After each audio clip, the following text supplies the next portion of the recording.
क्या रामभद्राचार्य अक्ल के अंधे हैं? रामभद्राचार्य को बाबा साहेब के विरोध में बोलने की हिम्मत कैसे हुई? क्यों मनुस्मृति को जायज ठहरा रहे हैं रामभद्राचार्य?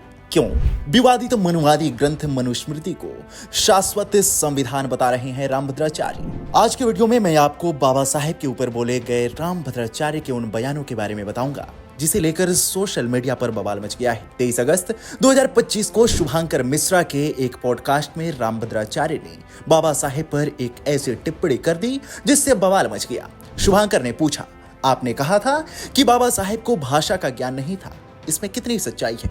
इस सवाल के जवाब में रामभद्राचार्य ने सफाई देते हुए कहा, मैंने कभी नहीं कहा कि बाबा साहेब को भाषा का ज्ञान नहीं था।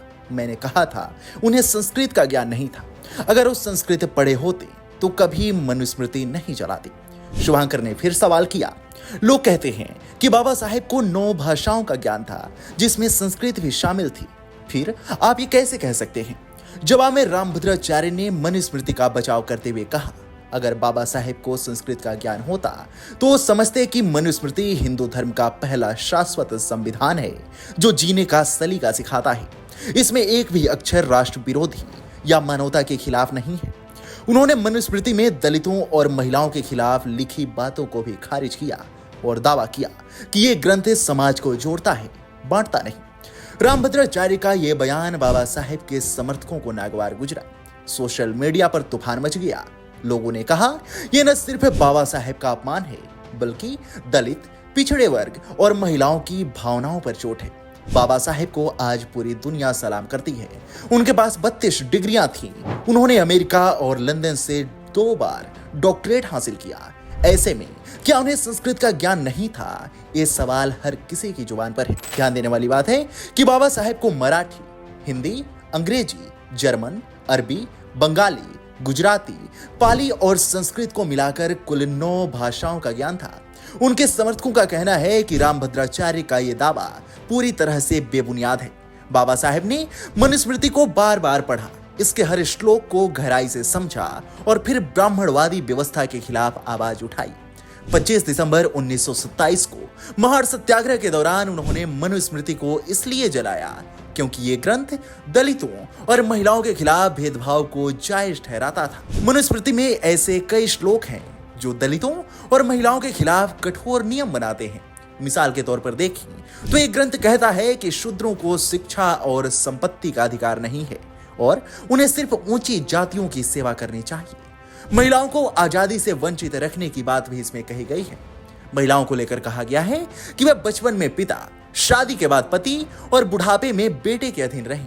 बाबा साहेब ने इसे सिर्फ एक किताब नहीं बल्कि सदियों की गुलामी की जड़ माना था। उन्होंने महाड़ में हजारों लोगों के सामने इसे जलाकर सामाजिक व्यवस्था के ठेकेदारों को एक सख्त संदेश दिया था। बाबा साहेब ने खुद कहा था कि हिंदू समाज में ब्राह्मणवादी सोच मुझसे नफरत करती है क्योंकि मैंने उनके धर्म ग्रंथों को पढ़कर उनकी सच्चाई उजागर की। बाबा साहेब सिर्फ एक व्यक्ति नहीं, एक विचार है। भारतीय संविधान के रचयिता बाबा साहेब के कारण ही देश के हर नागरिक को बराबर के अधिकार मिले। 3 शिफ्ट में काम का नियम, महिलाओं को पिता की संपत्ति में हक और पेड मैटरनिटी लीव जैसी चीजें सब उन्हीं की देन है। अमेरिका के कोलंबिया विश्वविद्यालय में उनकी आत्मकथा का हिस्सा वेटिंग फॉर अ वीजा 1997 से पढ़ाया जाता है। भारत रत्न से सम्मानित बाबा साहेब ने दलितों और पिछड़ों को पढ़ने लिखने, ऊंचे समाज में बैठने का हक दिलाया, लेकिन रामभद्राचार्य जैसे कुछ लोग उनकी इस विरासत को कमतर करने की कोशिश करते हैं। रामभद्राचार्य का दावा कि बाबा साहेब को संस्कृत का ज्ञान नहीं था, यह सरासर गलत है। बाबा साहेब ने संस्कृत पढ़ी थी और पाली भाषा में महारत हासिल की थी जो प्राचीन बौद्ध ग्रंथों की भाषा है। मनुस्मृति को जलाने का उनका फैसला कोई आवेश में लिया गया कदम नहीं था।